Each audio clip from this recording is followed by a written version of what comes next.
Parce que là, le Premier ministre Gabriel Attal s'approche du pupitre et du micro qu'il a installé au centre de l'hôtel de Matignon. On va écouter Gabriel Attal. Mes chers compatriotes, ce soir, à l'occasion du second tour des élections législatives, vous vous êtes exprimés démocratiquement et en nombre. Et qu'il me soit permis, à nouveau, de remercier toutes celles et ceux élus locaux, employés municipaux, assesseurs, qui ont permis la bonne tenue de ce scrutin. Je tiens à féliciter les 577 députés nouvellement élus. Chacun a entre ses mains une part de notre souveraineté nationale, qui est notre bien le plus cher. Tous, réunis, représentent notre nation.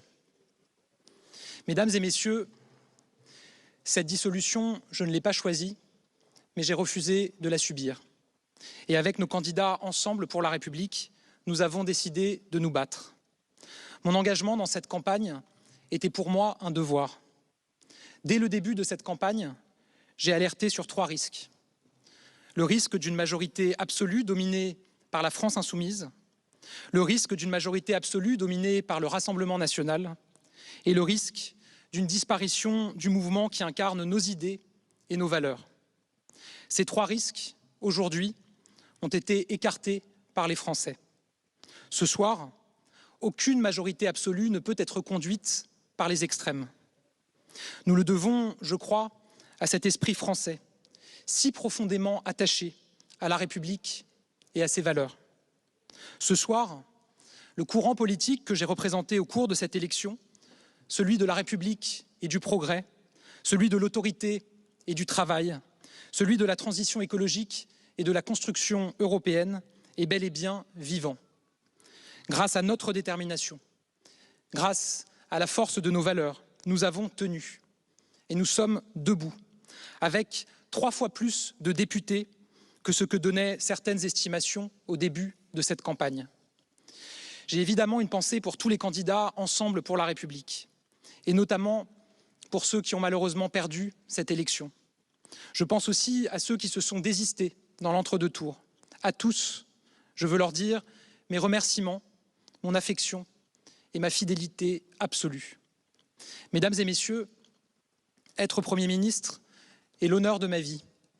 Partout où je suis allé, j'ai eu à cœur de vous rencontrer, de vous parler, de vous écouter. Tout ce que vous m'avez dit m'a fait réfléchir. Le lien que nous avons tissé est ce que j'ai de plus précieux. Ce soir, la formation politique que j'ai représentée dans cette campagne, quand bien même elle a réalisé un score 3 fois supérieur à ce qui était prédit ces dernières semaines, ne dispose pas d'une majorité. Ainsi, fidèle à la tradition républicaine et conformément à mes principes, je remettrai demain matin ma démission au président de la République. Je sais qu'à la lumière des résultats de ce soir, bon nombre de Français ressentent une forme d'incertitude sur l'avenir, puisqu'aucune majorité absolue ne se dégage. Notre pays connaît une situation politique sans précédent et se prépare à accueillir le monde dans quelques semaines. Aussi, j'assumerai bien évidemment mes fonctions aussi longtemps que le devoir l'exigera. Il ne peut en être autrement à la veille d'échéances si importantes pour notre pays.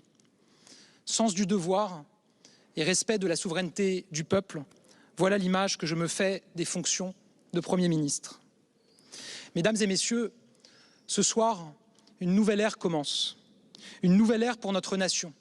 À compter de demain, le centre de gravité du pouvoir sera, par la volonté des Français, désormais plus que jamais entre les mains du Parlement, entre les mains des représentants de la nation et donc entre les mains de nos concitoyens. Notre responsabilité est immense. Je ne me résous pas et ne me résoudrai jamais à ce que l'offre politique soit scindée en 3 blocs, dont chacun cherche la disparition des 2 autres. Parce que ce n'est pas la France et parce que ce n'est pas le peuple français. Je ne me résoudrai jamais, et plus particulièrement ce soir où l'extrême droite réalise un score historique, à ce que des millions de nos concitoyens fassent le choix de voter pour les extrêmes.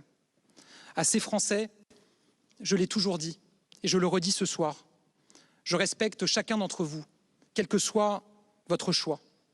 Car il n'y a pas plusieurs catégories de Français, ceux qui auraient raison et ceux qui auraient tort, ceux qui voteraient bien et ceux qui voteraient mal. Il y a des vies plus difficiles que d'autres, et ce sont ces vies que nous avons l'obligation de rendre meilleures. Là où je serai, j'aurai toujours le même objectif, apaiser, unir et agir. Avec une méthode claire, ne jamais trahir nos valeurs, ne jamais nous allier avec ceux avec qui nous ne partageons rien. Une nouvelle ère commence aussi pour les valeurs que nos candidats ont incarnées. Il faudra inventer quelque chose de neuf, de grand, d'utile. Pour cela, nous devrons assumer de tout remettre en question.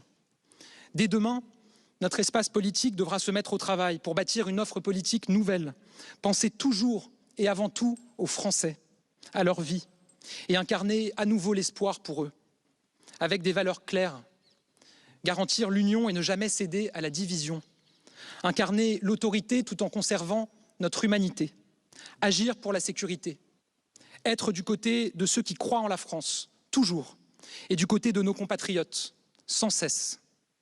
Dans cette aventure qui nous attend, celle de reprendre le flambeau de nos idéaux, je sais pouvoir compter sur le soutien de millions de Français qui refusent de voir nos valeurs disparaître.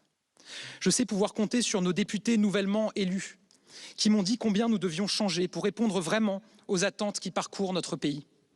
Toujours, nous refuserons de nous soumettre aux extrêmes, de laisser se déchirer le pays à force de nous débattre dans un chacun pour soi. Toujours, nous chercherons à apaiser face à ceux qui veulent que les esprits s'enflamment et font le jeu des populistes, des polémistes, des communautaristes. Toujours, nous chercherons à nous hisser à la hauteur de l'attente des Français. Toujours, nous resterons fidèles à nos valeurs. Mes chers compatriotes, montrons la grandeur et la force de notre pays. Montrons tout ce dont la France est capable. Montrons que nous sommes prêts à tout rebâtir, parce que nous sommes la France et que rien ne résiste au peuple français. Je vous remercie. Voilà pour Gabriel Attal qui dit voilà, aucune majorité absolue ne peut être conduite par les extrêmes. Il remettra dès demain matin sa démission au président de la République, ainsi que le veut la tradition en cas d'élection législative.